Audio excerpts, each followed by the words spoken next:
Assalamualaikum warahmatullahi wabarakatuh. Waalaikumsalam warahmatullahi wabarakatuh. Bismillahi walhamdulillah. Wassalatu wassalamu ala sayyidina Rasulillah wa ala alihi wa sahbihi wa mawalah. La hawla wa la quwwata illa billah, amma ba'du. Saudara-saudara kaum muslimin yang berbahagia, di dalam kehidupan ini kita senantiasa mengambil iktibar, contoh dan teladan dari orang-orang sebelum kita. Itu sebabnya kepada baginda Nabi kita Muhammad sallallahu alaihi wasallam Allah Subhanahu wa taala menjelaskan cerita para nabi sebelum beliau dalam ayat "Tsumma naqussu 'alaika min amba'ir rusuli ma nusabbitu bihi fu'adak." Demikianlah kami ceritakan kepadamu wahai Muhammad sebagian dari kisah para rasul-rasul sebelum kamu yang dengan itu akan memperkuat hatimu, meneguhkan keyakinanmu dan memantapkan pendirianmu. Inilah manfaatnya belajar dari sejarah. Jadi jangankan kita, baginda Nabi sendiri pun oleh Allah Subhanahu wa taala diceritakan sejarah para nabi sebelum beliau yang dimusuhi oleh umatnya, yang dicaci maki oleh kaumnya, yang terusir dari kampung halamannya, bahkan sampai ada yang terbunuh oleh umatnya. Itu seluruhnya merupakan iktibar manusabbitu bihi fuadak, untuk memantapkan langkahmu, meneguhkan keyakinanmu dan menguatkan pendirianmu menghadapi perjuangan ini. Sehubungan dengan itu, pada pertemuan kali ini Al-Fakir ingin menyampaikan satu cuplikan kecil dari kehidupan seorang sahabat utama baginda Nabi, yaitu Sayyidina Umar ibn al-Khattab radhiyallahu an. Beliau adalah Umar bin Khattab bin Nufail bin Abdul Uzza dari suku Quraisy golongan Bani Adi. Perawakannya tinggi, kekar dan gagah, melambangkan sifatnya yang pemberani, tegas dan tidak pernah kenal takut kepada siapapun. Sebelum mendapat hidayah, Umar bin Khattab termasuk orang yang berdiri di barisan orang-orang yang memusuhi umat Islam. Ia terperangkap dalam tradisi jahiliyah, di mana gemar berperang dan bermabuk-mabukan juga merupakan hal-hal yang pernah dilaksanakan dalam kehidupannya sebelum beliau masuk ke dalam agama Islam. Oleh karena itu, dalam kehidupan beragama, hidayah merupakan sesuatu yang penting. Bagaimanapun banyaknya dosa dan kesalahan yang telah dilakukan oleh seseorang, tidak seharusnya menyebabkan ia putus asa dari rahmah Allah. Sebaliknya, bagaimanapun banyak kebajikan dan kebaikan yang sudah dikerjakannya, tidak perlu membuat dia besar hati, puas, bangga, apalagi menjadi lalai karenanya. Sebab kita belum tahu akan bagaimana ujung perjalanan dari kehidupan kita ini. Saudara-saudara, kisahnya pun masuk Islam merupakan peristiwa yang menarik. Pada satu hari, dengan pedang terhunus, Umar bin Khattab menuju Darul Arqam, tempat di mana baginda Nabi biasa berkumpul dengan para sahabat. Melihat mukanya yang beringas, matanya yang nanar, orang sudah menyangka dan mengerti ini tentu akan terjadi pembunuhan. Dalam perjalanan menuju Darul Arqam, Umar bertemu dengan Nuaim bin Abdullah. Nuaim bertanya, "Ya Umar, mau kemana ente?" "Mau membunuh itu, si murtad itu." "Si murtad yang mana?" "Yang mana lagi?" "Itu yang memecah belah kita, yang menghina berhala-berhala kita, yang menjelek-jelekkan nenek moyang dan keturunan kita. Siapa lagi kalau bukan Muhammad? Kata Nuaim Umar, enggak salah. Tidak salah lagi. Salah Umar. Salah kenapa? Apa kamu enggak malu? Kamu mau pergi membunuh Muhammad, sementara adikmu sendiri Fatimah, dia sudah termasuk salah seorang pengikut Muhammad. Mendengar ini, muka yang memang tadinya sudah marah dan merah, tambah jadi kelabu. Bukan main mangkelnya Umar bin Khattab. Orang lain dia musuhi, orang lain dia kejar-kejar. Ini malah adiknya sendiri menjadi pengikut dari baginda Nabi. Tidak jadi menuju Darul Arqam, dia berangkat ke rumah adiknya Fatimah. Adapun di rumah Fatimah sedang berkumpul Fatimah, suaminya Sa'id bin Zaid, dan seorang sahabat Habab ibnul Arad. Mereka sedang membaca Quran. Waktu itu Quran belum lagi dijilid macam sekarang, jadi masih merupakan suhuf atau lembaran-lembaran tercecer saja. Ketuk pintu. Ya tentu tidak assalamualaikum karena dia belum Islam. Tok, tok, tok. Siapa di luar? Umar. Mendengar suaranya saja, ini sahabat yang namanya Habab ibnul Arad sudah lari ke belakang pintu. Sambil komat kamit baca doa mohon diselamatkan oleh Allah. Adapun Fatimah yang sedang memegang suhuf, lembaran tulisan Quran itu, menyembunyikan suhuf itu di belakang bajunya. Umar masuk. Fatimah, saya bang. Apa benar berita yang saya dengar? Berita apa itu bang? Bahwa kau sudah masuk Islam. Bang, andai kata Muhammad memang benar, bagaimana? Sudahlah jangan belit-belit, jawab saja kau masuk Islam benar atau tidak? Ya. Saudara hadirin, begitu dikatakan iya, tangannya langsung melayang, menampar muka adiknya ini, sehingga mengalir darah dari hidungnya. Suaminya Sa'id bin Zaid yang mencoba melindungi istrinya, dipegang lehernya, dibanting, diduduki dadanya. Oh ini jawara ini.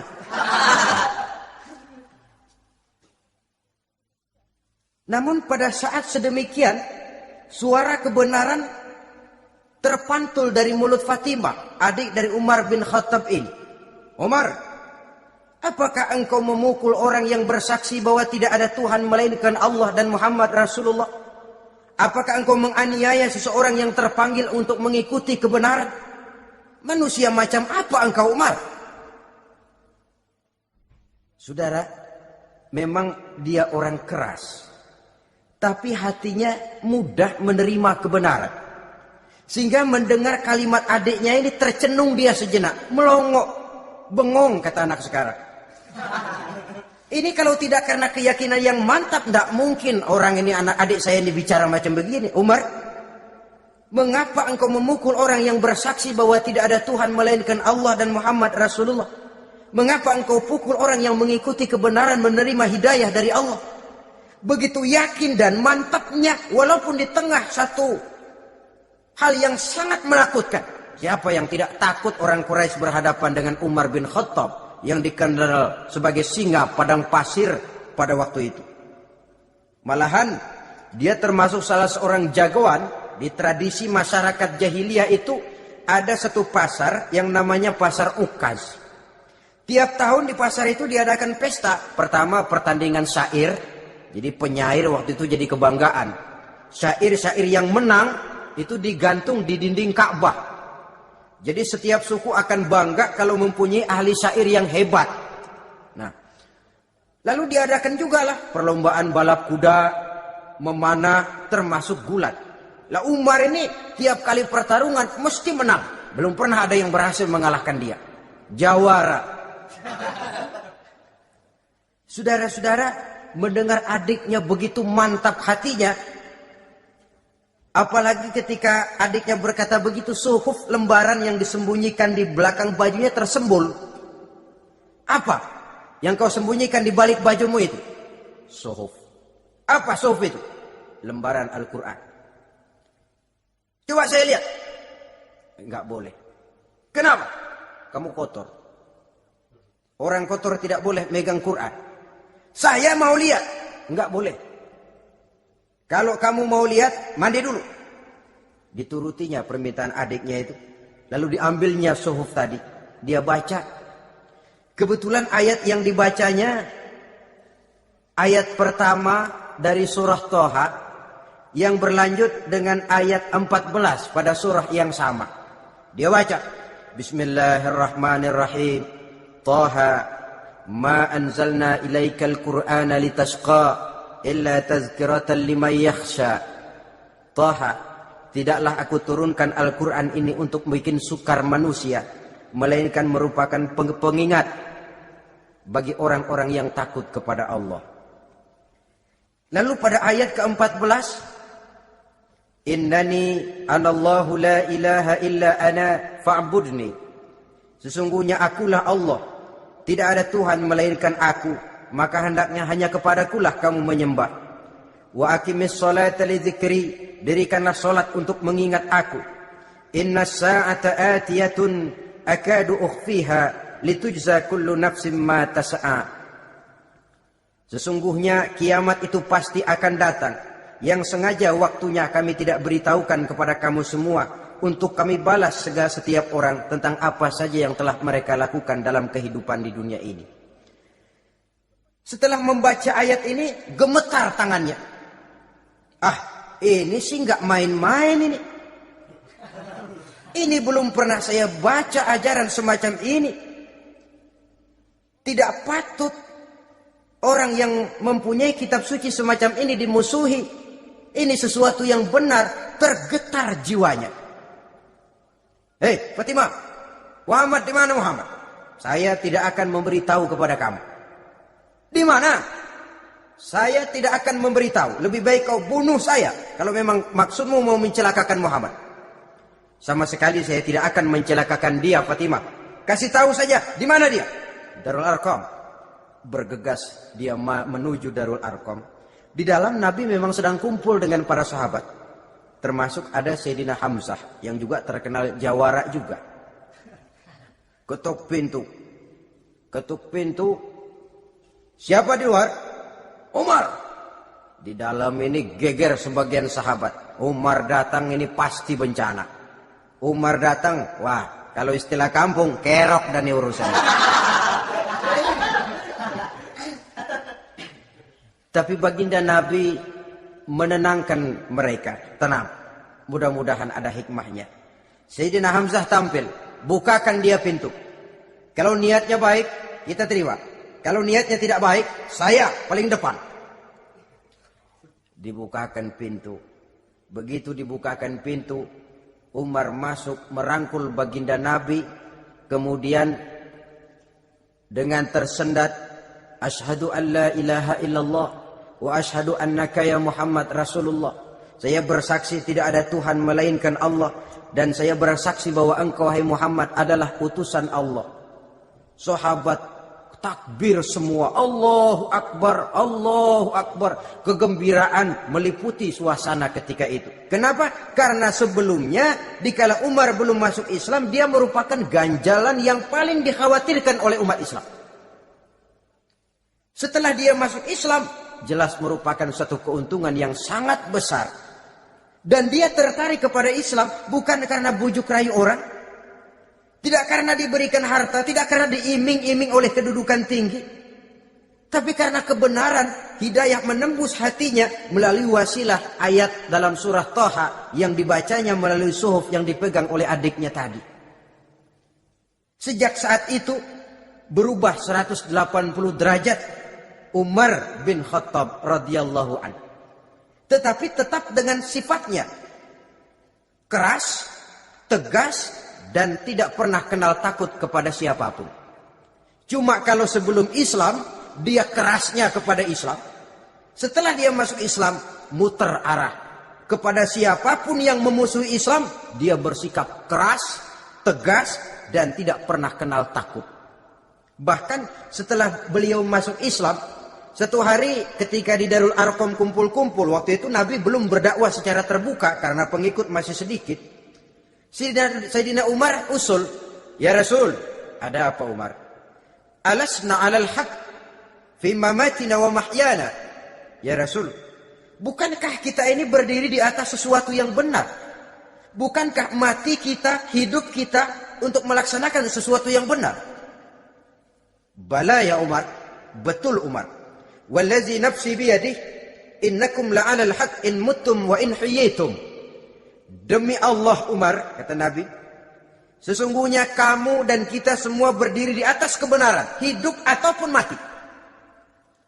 Setelah mendapat jawaban begini, Umar masuk kepada tujuan pembicaraannya. Izan ya Rasul, fafimal ikhtifaq. Kalau memang begitu ya Rasul, kalau memang kita yakin kita berdiri di atas kebenaran, kita hidup karena kebenaran, kita mati pun memperjuangkan kebenaran, fafimal ikhtifaq. Kenapa mesti ngumpet-ngumpet? Kenapa harus sembunyi-sembunyi? Wallazi ba'asaka bil haqq, demi Allah ya Rasul, la takhrujanna wa la nakhrujanna ma'ak. Tuhan harus keluar menyampaikan Islam ini secara terbuka, dan kami akan mendampingi Tuhan dengan segenap jiwa dan raga. Sekali masuk Islam gak tanggung-tanggung. Yang kayak begini ini yang kita perlukan sekarang ini. Begitu masuk Islam, gak tanggung seluruhnya, jiwa dan raganya masuk Islam. Beliau yang pertama kali mengajukan ide, kenapa harus dakwah sembunyi ya Rasul? Wong kita berdiri di atas kebenaran, memperjuangkan sesuatu yang hak. Kalau kita mati, kita pun mati membela kebenaran. Kenapa mesti fafimal ikhtifaq? Kenapa harus sembunyi-sembunyi? Mulai sekarang mari keluar ya Rasul, saya akan dampingi Tuhan, nyawa taruhannya. Saudara hadirin yang saya hormati, selalu dia tempat-tempat yang pernah dia melaksanakan maksiat sebelum dia Islam, selalu dia kunjungi sampai dia berkata, tidak ada tempat yang pernah saya melakukan kesalahan sebelum saya Islam yang harus saya tutupi dengan kebajikan setelah saya Islam sekarang ini. Bahkan ada satu riwayat menjelaskan beliau itu yang tinggi badannya, kekar perawakannya, gemetar orang ngadepin dia. Tapi beliau sendiri sangat mudah gemetar kalau sudah mendengar ayat-ayat Allah. Sehingga ada satu riwayat menjelaskan Sayyidina Umar itu setelah masuk Islam, kalau sholat kadang-kadang bila menoleh ke kanan beliau senyum, bila menoleh ke kiri beliau menangis, berurai air mata. Ada orang bertanya, ya Umar, kenapa menengok ke kanan kau senyum, ke kiri kau menangis? Itulah kalau saya ingat jahilnya saya sebelum Islam. Adapun bila saya menoleh ke arah sebelah kanan, saya tersenyum, teringat betapa dulu saya membuat berhala dari korma. Saya tumpuk-tumpuk, saya susun begitu rupa. Setelah saya sembah, saya makan itu korma. Gagah betul saya waktu itu, sampai Tuhan pun saya makan. Adapun kalau saya menoleh ke kiri, teringat putri kesayangan saya yang terbawa oleh tradisi jahiliyah, takut menanggung aib, merasa malu mempunyai anak perempuan sampai dia terkubur hidup-hidup. Berurai air mata saya mengingat semua itu. Padahal Nabi sudah memberikan jaminan. Sebab saudara jangan lupa, orang kafir masuk Islam, dalam Islam itu dihitung dari bayi lagi. Dari nol, itulah untungnya. Jadi misalnya sudah 60 tahun, dari kecil sampai 60 tahun kafir. Umur 61 masuk Islam. Nah, sejak umur 61 itulah yang dihisab oleh Allah. 60 tahun ke bawah, gratis, bersih, pemutihan. Istimewa betul. Tapi jangan lalu diniatin, gua kafir aja. Nanti sudah tua-tua mau giliran mati baru Islam, itu diniatin lain. Ini yang karena faktor hidayah, saudara-saudara. Nah, cintanya kepada baginda Nabi luar biasa. Dalam setiap pertempuran beliau selalu di front terdepan. Bahkan demikian cintanya sampai ketika hari di mana baginda Nabi wafat, saudara-saudara. Disampaikan berita wafat Nabi kepada Umar ini. Ya Umar, baginda Nabi sudah wafat. Kamu ngomong apa? Baginda Nabi sudah wafat. Bukan sedih, nyabut pedang, keluar matanya melotot. Siapa yang bilang Muhammad mati, saya tabas batang lehernya. Begitu cintanya beliau kepada baginda Nabi, sampai-sampai nggak menerima kalau Nabi wafat. Taruhlah nggak bisa mati bersamaan, bolehlah mati beriring-iring saja barangkali maksudnya. Saudara-saudara, cabut pedang, kelayaban kemana-mana. Ayo, siapa ngomong Muhammad mati, saya tebas batang lehernya. Sampai bertemu dengan Sayyidina Umar, Sayyidina Abu Bakar. Di tempat orang banyak, Sayyidina Abu Bakar yang bijaksana ini pidato. Ayuhan nas, man kana ya'budu Muhammadan, fa inna Muhammadan qad mata. Wa man kana ya'budu Allah, fa inna Allah hayyun la yamut. Wahai manusia, barang siapa yang menyembah Muhammad, maka Muhammad sudah mati. Tetapi barang siapa yang menyembah Allah, Allah akan hidup selamanya dan tidak akan pernah mati. Mendengar pidato ini, Sayyidina Umar sadar bahwa sebenarnya yang tidak bisa mati itu cuma Allah. Bagaimanapun agungnya baginda Nabi, besarnya baginda Nabi, tinggi akhlak budi pekertinya Nabi, cintanya beliau kepada Nabi, toh Nabi manusia. Dan manusia harus mati. Kemudian dibacakan surah Ali Imran ayat 144. Wa ma Muhammadun illa rasul qad khalat min qablihi rusul afa immata aw qutilan qalabtum ala aqabikum. Muhammad tidak lain daripada manusia, telah datang kepadanya rasul, apakah jika ia mati engkau kembali menjadi murtad atau mundur ke belakang? Mendengar ayat ini dibacakan, Sayyidina Umar sadar, berurai air matanya, menangis dalam kesedihannya. Ini cintanya yang demikian tinggi kepada baginda Rasulullah sallallahu alaihi wasallam. Begitulah seluruh kesalahan yang dia lakukan pada saat sebelum dia masuk Islam, berusaha dia tutupi dan dia tebus dengan segala kebaikan, pengabdian, perbuatan soleh setelah dia masuk Islam. Sehingga diajarkan oleh baginda Nabi, ittaqillaha haitsu ma kunta wa atbi'i sayyi'atal hasanata tamhuha wa khaliqin nasa bi khuluqin hasanin. Bertakwalah kamu kepada Allah, kata Nabi, dimanapun saja kamu berada. Jadi takwa tidak kenal tempat. Dimanapun saja kamu berada, bertakwalah kepada Allah. Di rumah takwa, di pasar takwa, di kantor takwa, di tengah orang banyak takwa, pada waktu sendirian takwa. Ittaqillaha haitsu ma kunta. Bertakwalah kau kepada Allah dimanapun saja kamu berada. Jangan takwa pakai tempat. Di masjid takwa, di kantor nyolong.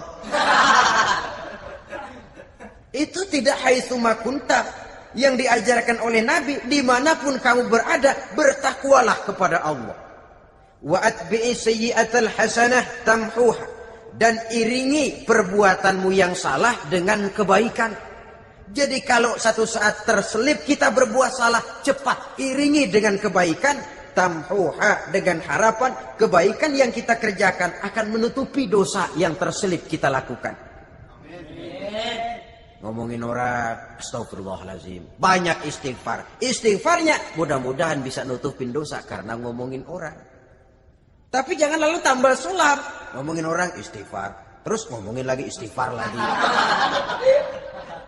Itu tentu tidak bisa dengan cara begitu. Barangkali terselip pernah mengambil harta orang tanpa alasan yang hak, imbangi dengan rajin sedekah misalnya. Barangkali pernah menyakiti hati orang, imbangi dengan perbuatan yang bisa menyenangkan hati orang lain. Itu namanya mengiringi perbuatan yang bersifat salah dengan kebajikan. Ini yang dilakukan oleh Sayyidina Umar. Setiap pelosok hampir dia datangi. Tempat-tempat di mana dia pernah melakukan kesalahan sebelum Islam, di sana dia tegakkan kebajikan dan kebaikan. Kegagahannya, keperkasaannya, keberaniannya sepenuhnya bulat-bulat sudah diwakafkan untuk kepentingan Islam. Saudara hadirin yang saya hormati, Diperlukan orang-orang yang punya keberanian macam Sayyidina Umar. Berani karena panggilan hidayah, bukan berani babi. Babi berani juga babi, cuman nyeruduk. Artinya berani yang tanpa pertimbangan. Berani yang tanpa pertimbangan pada akhirnya akan menyulitkan kita sendiri. Beliau gagah, beliau berani, beliau punya kekuatan, beliau punya wewenang, dan itu dimanfaatkannya untuk menjadi backing baginda Nabi kita Muhammad sallallahu alaihi wasallam. La takhrujanna wa la nakhrujanna ma'ak ya Rasul. Rasul, keluar, sampaikan dakwah secara terbuka. Saya akan mendampingi Tuhan. Jika ada yang ganggu Tuhan, saya paling depan. Backing yang mendampingi Rasul untuk menyampaikan risalah Islamiyah ini. Saudara hadirin yang saya hormati, wa khaliqin nasa bi khuluqin hasanin, kata Nabi, dan pergaulilah manusia dengan akhlak yang baik, karena dengan ini kau bisa mengambil hati orang. Dalam hadis lain katakan, innakum la tas'una an-nasa bi amwalikum walakin yas'uhum minkum bastul wajhi wa husnul khuluq. Kamu tidak akan bisa menyenangkan orang banyak dengan hartamu, tapi kamu bisa ambil hati mereka dengan budi pekerti yang luhur dan muka yang manis. Dengan harta belum tentu kita bisa menyenangkan semua orang. Tapi budi pekerti yang luhur, muka yang manis, itu yang akan bisa membuat kau menyenangkan orang banyak. Setelah baginda Rasul wafat, pernah ketika berkumpul, Sayyidina Abu Bakar berkata kepada Sayyidina Umar, "Ya Umar, saya baiat kamu untuk menjadi khalifah." Jawab beliau, "Sayalah yang akan membaiat Tuan. Tapi Anda lebih utama dari saya, Umar. Keutamaan saya akan saya berikan kepada Tuan untuk mendukung kekhalifahan Tuan." Di sini kelihatan wataknya yang tidak ambisius. Gagah, berani, perkasa, tapi tahu diri. Enggak nyelonong. Tidak menggunakan kekuasaannya, kegagahannya untuk maksud yang sewenang-wenang. Oleh karena itu setelah Sayyidina Abu Bakar wafat, beliau dilantik menjadi khalifah, keluarlah pidatonya yang terkenal. Ayyuhan nas, inni qad wullitu alaikum walastu bi khairikum. Hai manusia, aku telah dipilih menjadi pemimpin kamu. Padahal aku bukanlah orang yang terbaik di antara kamu. Kalau tidaklah karena aku melihat keutamaan, keteguhan yang dapat melindungi kalian, berat rasanya aku memikul amanah ini. Sebab apa? Alangkah beratnya menunggu datangnya perhitungan di akhirat nanti terhadap Umar. Ini yang jadi motifnya memegang jabatan khalifah. Sungguh berat bagi Umar menunggu datangnya saat perhitungan. Sehingga seolah-olah kalau bisalah jadi Umar bin Khattab saja, jangan jadi khalifah kalau bisa. Tapi moya umat sudah kadang memilih. Sehingga benar kalau dalam satu hadis Nabi pernah mengajarkan jangan memberikan satu jabatan kepada orang yang memintanya. Sebab orang kalau sudah minta jabatan, apalagi pakai jilat-jilat, pakai upeti-upeti, tentu ada tendensinya. Ada batu di balik udang. Kalau udang di balik batu kan mungkin nggak kelihatan, tapi kalau batu di balik udang kelihatan betul itu. Ada maunya, ambisinya. Jangan memberikan satu jabatan kepada orang yang memintanya. Seakan di batinnya Sayyidina Umar menyesali. Kenapa Umar nggak jadi Umar saja, kok mau jadi khalifah gitu. Alangkah berat perhitungan buat saya di akhirat nanti. Nah, setelah jadi khalifah, sebagai satu i'tibar, saya akan mencoba mengemukakan beberapa sifatnya yang menonjol untuk pelajaran buat kita semua. Pertama, sikapnya terhadap keluarganya setelah beliau menjadi khalifah. Kedudukan sebagai keluarga Umar bin Khattab bukan merupakan kedudukan istimewa. Itu ditanamkan betul kepada keluarganya. Jangan karena bapakmu khalifah, Lalu mentang-mentang anak khalifah kau merasa dapat fasilitas, merasa bisa berbuat semau-maumu, kau harus punya tanggung jawab dan beban moral, memberikan contoh yang lebih baik kepada rakyat. Ini yang ditekankan kepada keluarganya. Kalau beliau mau mengeluarkan undang-undang, undang-undang itu lebih dahulu dibicarakan di tengah keluarganya, kumpul anak-anaknya, ini akan ada undang-undang begini. Siapa di antara kalian mau mentaati, persilahkan, yang tidak pun persilahkan.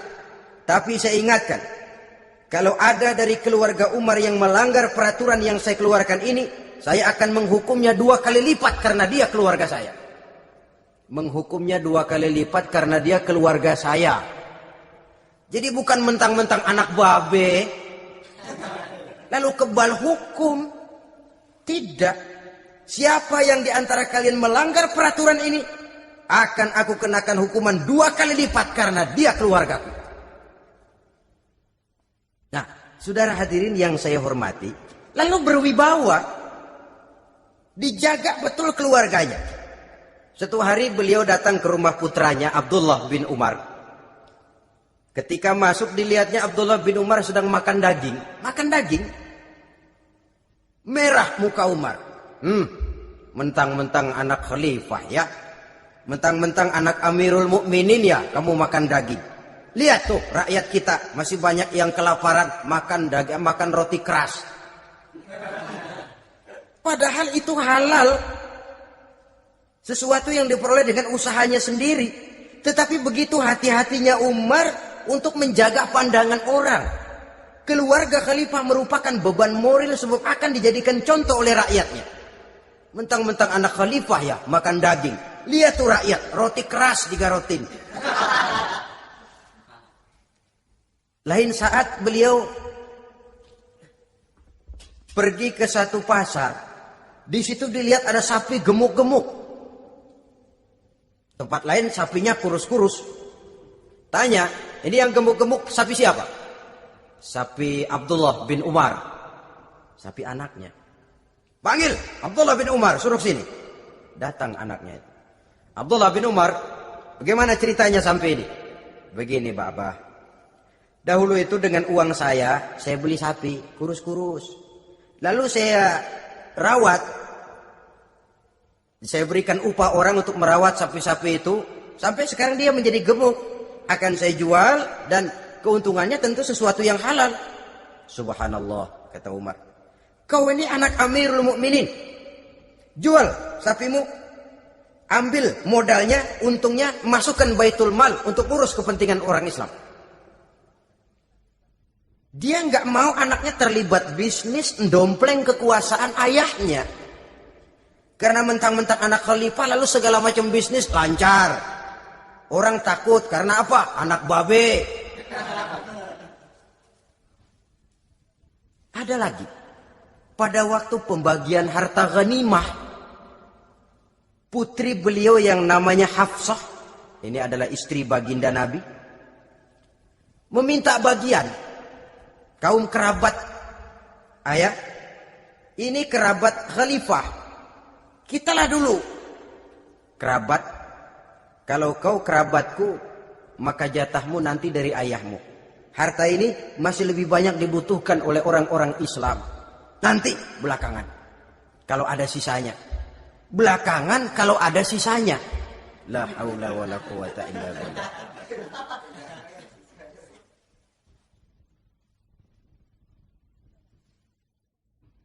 Saudara hadirin, itu terhadap keluarganya. Kemudian apa sifat-sifat yang menonjol dari kepemimpinannya? Pertama, kesederhanaannya.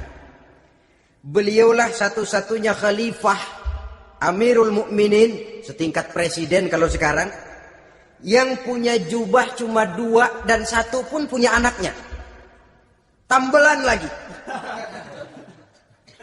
Pernah sholat Jumat terlambat. Beliau naik mimbar untuk khutbah, sebelumnya minta maaf dulu. Saudara-saudara, maaf saya terlambat nungguin baju kering. Seorang khalifah nungguin baju kering. Sederhana dalam kehidupannya. Mari kita ambil satu cerita lagi. Pada waktu beliau jadi khalifah, yang diangkat jadi gubernur di Mesir adalah Amr bin As. Amr bin As hidupnya lebih mirip kaisar. Istananya besar, pakaiannya bagus-bagus. Nah, yang paling mengganggu pikiran Amr bin As, di sebelah istananya ini ada gubuk reot kepunyaan orang Yahudi lagi. Ini nggak pantas bener, masa di samping istana gubernur ada gubuk reot. Orang Yahudi lagi yang punya. Ini mesti udah bikin saja rencana, panggil dinas tata kota, bikin planning. Di sini mau dibangun masjid, proyek negara. Bikin gambarnya, susun anggarannya, tender. Saudara-saudara, si Yahudi yang punya gubuk reot dipanggil. Yahudi, ada apa, Pak? Kamu tahu nggak? Enggak. Iya, memang belum saya kasih tahu.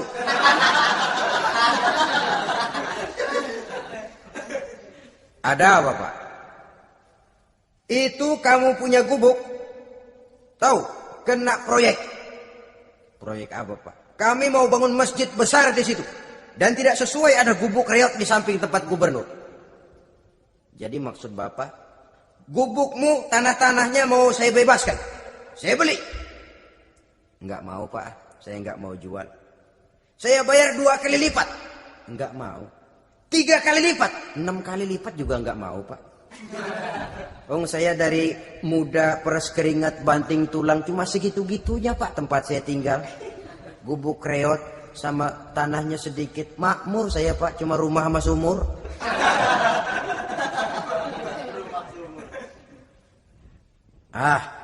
Ini Yahudi kelewatan juga. Akhirnya turun perintah, sudah, kalau dia nggak mau dibebaskan, gusur saja, tarik, ambil bulldozer. Gusur. Yahudi ini berurai air matanya. Aduh, begini jadi rakyat kecil. Udah jatuh ketiban ember lagi. Tapi pikir-pikir Amr bin As kan bukan yang paling atas. Dia kan cuma pejabat, masih ada atasannya lagi. Lapor lapor. Yahudi ini berangkat ke Madinah. Bayangkan dari Mesir ke Madinah. Jalan. Di sepanjang jalan dia berpikir membanding-banding. Kalau gubernurnya saja istananya begitu mewah, apalagi khalifahnya. Kalau gubernurnya galak main gusur, apalagi khalifahnya.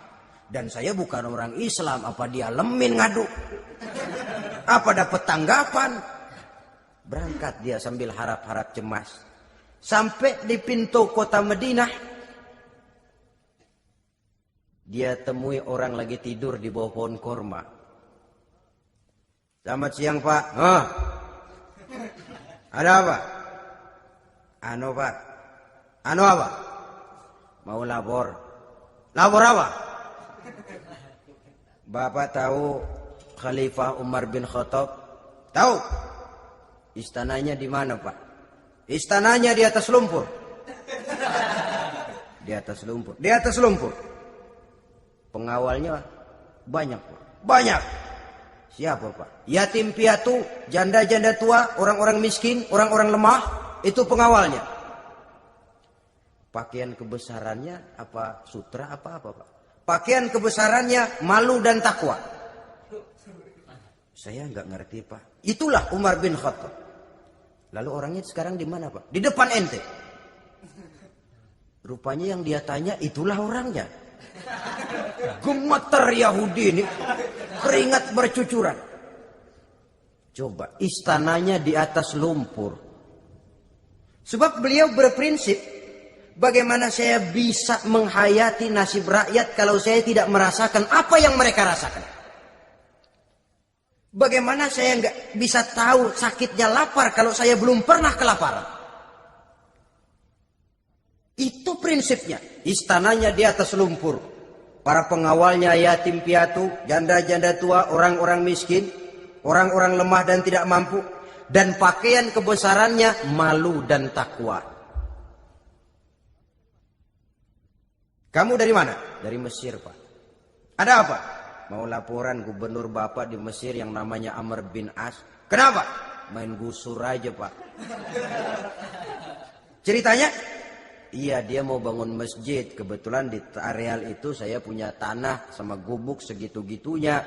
Saya nggak mau dibeli, digusur Pak. Saya mau mencari keadilan. Begini, kamu lihat tempat sampah itu. Lihat, di situ banyak tulang. Coba kamu ambil kemari satu, tulang unta, bawa sini. Bingung Yahudi. Pak, saya kemari mau cari keadilan. Kalau tulang mah di Mesir juga banyak Pak. Sudahlah, pokoknya kau ambil saja tulang itu. Dicoker-coker, dapat, dikasih. Tulang itu digaris lurus oleh Sayyidina Umar dengan ujung pedang. Red. Nah, nih, kau bawa kepada Amr bin As. Makin bingung itu Yahudi. Suruh bawa tulang cuman digaris. Nanti saya ngomong apa Pak? Sudahlah, kasih saja. Pulang dia. Sampai di Mesir, Tuan Gubernur, ada apa? Saya baru menghadap khalifah. Kemudian beliau sampaikan ini, dikasih tulang. Amr bin As ngelihat tulang ada goresan lurus dengan ujung pedang, gemetar, badannya keluar keringat dingin, panggil kepala proyek, proyek batal, masjid nggak jadi didiriin, itu gubuk Yahudi diriin lagi. Ini Yahudi makin bengong. Ini gubernur dapat tulang doang segitu takutnya.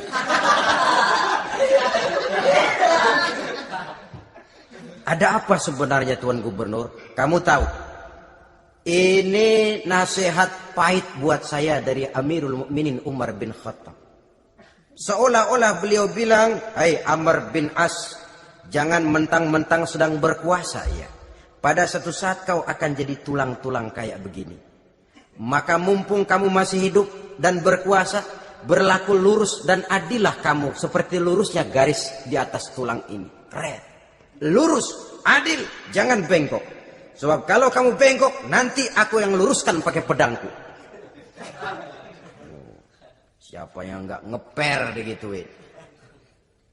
Sampai akhirnya apa? Kata si Yahudi, "Pak, kalau begitu Islam adil ya." Adil. Kalau gitu biarin dah Pak, tanah saya. Mau kamu jual? Bukan saya jual Pak, saya kasih aja dah. Campur gubuk-gubuknya, ambil aja dah.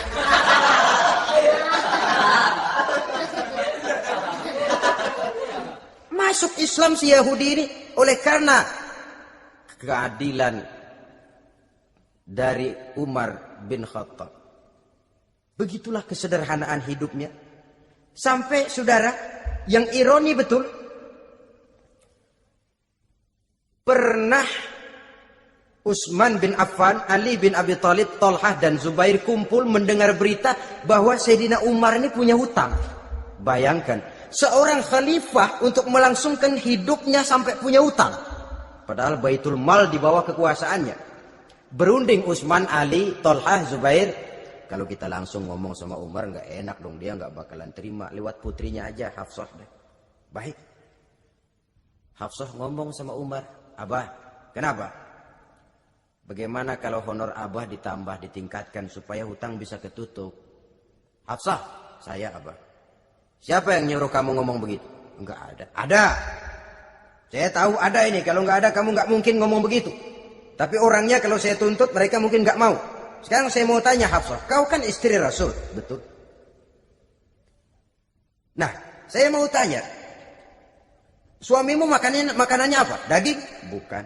Roti. Tempat tidurnya kasur empuk? Bukan. Kain kasar yang kalau musim panas kami bentangkan, kalau musim dingin separuh buat tidur, separuh buat selimut. Pakaian yang dibelikan untukmu berapa banyaknya? Cuma 2. Nah, itu guru saya, orang yang paling saya cintai, dan itu yang saya ikuti. Bahkan setelah beliau wafat, Sayyidina Umar ini hutangnya ditanggungkan kepada anaknya Abdullah bin Umar, dan itu pun dilunasi dengan menjual rumahnya, sehingga rumahnya itu disebut Darul Qadha, rumah bayar hutang. Begitu kesederhanaannya. Jadi nggak pakai aji mumpung jadi khalifah lalu kayak ikan gurita, tangan yang mana aja megang. Itu kan mental monyet. Monyet itu kan begitu, tangan megang kiri kanan, mulut ngawal, kaki megang, temennya dikasih masih ngerampas juga. Monyet rakus betul itu. Itu kesederhanaannya. Kenapa kesederhanaan ini timbul? Karena sikap zuhudnya. Zuhud itu tarkud dunia li ajlil akhirah. Orang yang mengambil dunia hanya yang diperlukan dengan lebih mengutamakan kehidupan akhirat. Watak zuhudnya yang sangat menonjol. Dialah pahlawan yang paling berani di medan perang. Dialah imam yang paling khusyuk di masjid. Dan tidak jarang kalau sholat sendiri, begitu membaca ayat yang menceritakan neraka, nangis berurai air matanya. Saudara hadirin ma'asyiral muslimin rahimakumullah. Jadi kesederhanaan dan kezuhudan ini bukan lewat teori disampaikan oleh Umar, bukan lewat penataran seluruh aparat, tidak, lewat contoh konkret. Inilah saya, contoh sederhana dan zuhud. Bagaimana saya akan bisa merasakan penderitaan rakyat kalau saya sendiri tidak pernah menderita? Bagaimana saya akan tahu sakitnya lapar kalau saya belum pernah kelaparan? Maka tanpa penataran, tanpa upgrading segala macam, berhasil karena prinsip keteladanan. Beliau jadi contoh utama.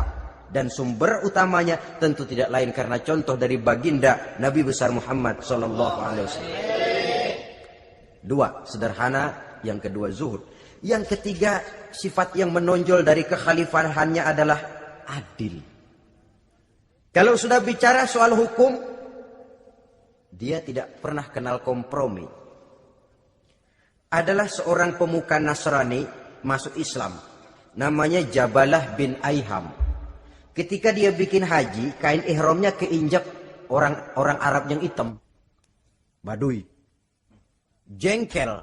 Dia merasa bekas tokoh. Enak aja nih orang udah jelek nginjak lagi. Ditempeleng orang tadi. Orang ini lapor kepada Umar. Panggil Jabalah bin Aiham. Panggil. Kau ditampar? Betul Khalifah. Tampar dia. Tampar lagi. Dipukul orang itu. Di depan Sayyidina Umar.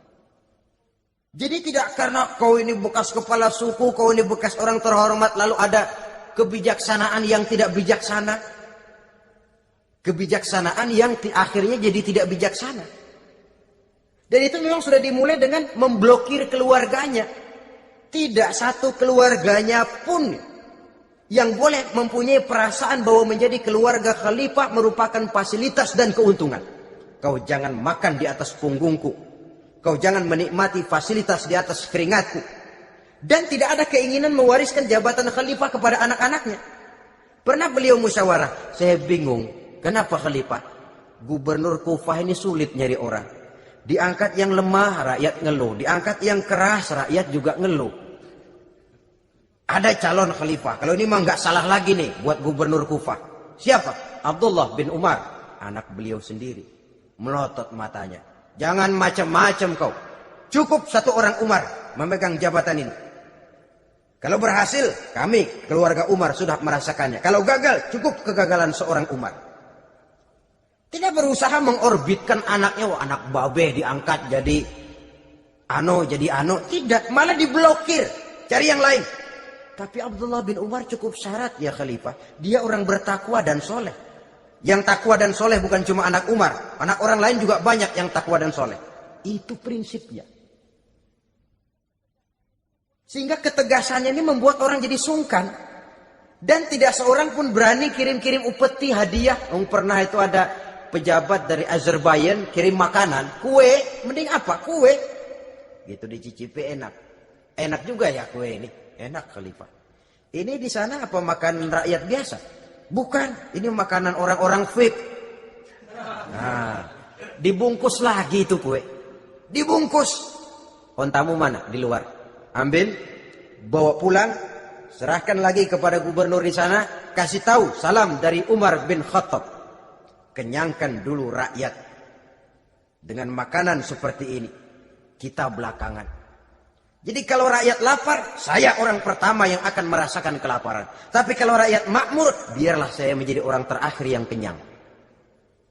Kan bagus prinsip itu. Jikalau rakyat kelaparan, saya akan jadi orang pertama yang merasakan lapar. Tapi kalau rakyat makmur, biar saya jadi orang terakhir yang kenyang. Jangan dibalik. Pada saat rakyat kelaparan, dia kekenyangan. Dan selanjutnya, sikap keadilannya ini saudara-saudara menyebabkan hukum lalu jadi berwibawa.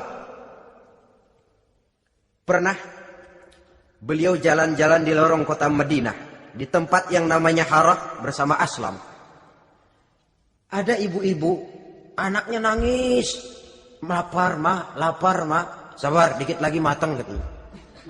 Emang tuh ibu lagi ngerebus, bunyi air ngegulak, luguk. Umar lihati dari jauh, belum juga matang.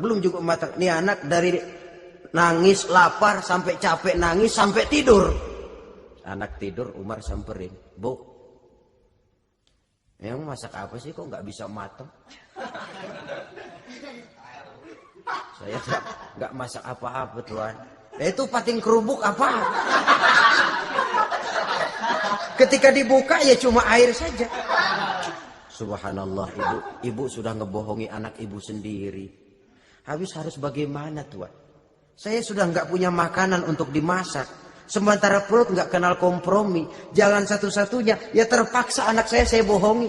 Saya bilang sebentar lagi matang sampai dia tidur sekarang ini. Memangnya Khalifah Umar gimana sih ngurusi rakyat? Subhanallah, dia orang zalim. Dia yang memegang urusan kami tapi dia nggak tahu nasib saya. Anak kelaparan, keluarga terlantar. Oh begitu. Iya. Zalim betul Umar bin Khattab itu. Kalau begitu ibu tunggu sebentar. Dia pulang bersama Aslam menuju Baitul Mal. Dia ambil tepung 1 karung, dipikul sendiri. Dipikul sendiri, kata Aslam, ya Khalifah biar saya yang bawa. Jangan. Kenapa Khalifah? Apa kau kira kau sanggup mikul dosa saya di akhirat nanti? Biar saya yang mikul sendiri. Dia bawa ke tempat tuh ibu-ibu. Dia masakin sendiri. Nah Bu, sudah matang, persilakan masak. Makan. Alhamdulillah Tuan. Mudah-mudahan Allah memberkahi Tuan. Tuan lebih baik dari Umar bin Khattab yang zalim itu. Memang sebenarnya Tuan siapa, kata tuh ibu. Saya, iya. Saya ya Umar bin Khattab yang ibu bilang zalim itu. Gemetar si ibu. Gemetar si ibu. Tapi memang peka dan menghargai kritik orang. Tidak membungkam setiap orang yang nadanya sumbang atau berbeda. Kadang beliau berkata, saya khawatir karena orang terlalu segan dengan saya lalu nggak ada yang berani negor kalau saya salah. Kan begitu biasanya. Karena sudah terlalu segan lalu semuanya orang mau diaminin saja. Asal dibilang nggak benar marah, jengkel. Lalu disingkirin, maunya diiyain, inge kulo nuwun. Oke bos. Beliau bilang saya khawatir kalau tidak ada orang yang mau menegur kesalahan saya jika saya terlanjur nanti. Tahu muncul orang. Demi Allah, saya akan menegur Tuan dengan pedang saya ini. Cerah mukanya, senyum bibirnya. Alhamdulillah, anak muda, saya memerlukan orang macam kau. Yang berani berkata ya terhadap yang benar dan tidak terhadap yang tidak benar, apa dan bagaimanapun resikonya. Di sini kelihatan sikap beliau menghadapi orang yang berbeda pendapat. Keadilan, keberanian dan ketegasan, cepat menerima kebenaran, merupakan serentetan dari sifat-sifat utama beliau sejak masuk Islam sampai menjadi khalifah yang kedua. Bahkan dengan jasa beliau, Islam kemudian tersebar, menembus dinding Jazirah Arabia, memasuki Bizantium dan Persia, sehingga beliau juga dikenal sebagai periode Al-Futuhat Al-Islamiyah. Nah, saudara-saudara, inilah cuplikan kecil dari kehidupan seorang agung dan besar yang memang sangat terbatas kata-kata untuk melukiskan kebesaran itu. Namun yang secuplik ini mudah-mudahan menjadi sumbangan moral dalam rangka kita memperbaiki diri menuju kehidupan yang lebih baik. Terima kasih banyak atas segala perhatian. Mohon maaf atas segala kekurangan. Usikum wa nafsi bitaqwallah. Wassalamualaikum warahmatullahi wabarakatuh. Waalaikumsalam warahmatullahi wabarakatuh.